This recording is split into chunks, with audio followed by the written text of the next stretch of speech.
Hi friends, ఇవాళ మనం tomato పల్లి చట్నీ చేయబోతున్నాం. మిర్చి వేసుకోవాలి. ఆయిల్ బాగా వేడైంది.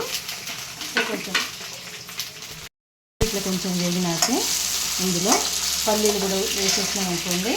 రెండు కలిపి మనకు ఒకేసారి వేగిపోతాయి. మనకు టైం సేవ్ అయిపోతుంది. ఇదొక టిప్, కిచెన్లో ఇదొక టిప్ మనకి. కిచెన్ 2 minutesలో మన పల్లీలు మిర్చి రెండు కలిపి వేగిపోయినాయి. ఇప్పుడు మనం వీటిని తీసేయాలి. కొంచెం జీలకర్ర వేసి వేపాలి. మిర్చిలోనైనా వేయవచ్చు, నేను మర్చిపోయానండి, అందుకే ఇలా సపరేట్ వేపుతున్నాను. ఇది మిర్చి వేపేటప్పుడు అందులోనైనా వేపేయచ్చు. తర్వాత మన టమాటోలు, ఒక 4 టమాటోలు వేసినప్పుడు దానిపైన కొంచెం ఉప్పు వేసినామంటే టమాటో తొందరగా ఉడుకుతుంది. కొంచెం ఉప్పు వేయాలి.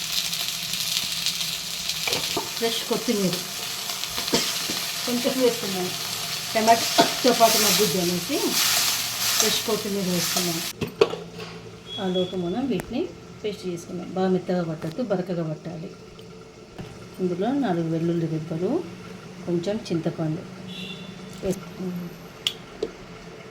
మిక్సీ పట్టుకొని వస్తాం. కొంచెం ఇట్లా కచ్చాపచ్చగా పట్టుకున్నాక ఇందులో మనం ఉడకబెట్టుకున్న టమాటోని వేసేసేయాలి. ఎంతో రుచిగా ఉండే రైస్లోకి, చపాతీలోకి చాలా కమ్మగా ఉంటుంది. ఇది పల్లి టమాటో చట్నీ రెడీ అయిందండి. మీకు నచ్చితే మీరు కూడా ఇలాగే ట్రై చేసి ఎలా ఉందో కామెంట్ బాక్స్లో మాట్లాడుకుందాం రండి.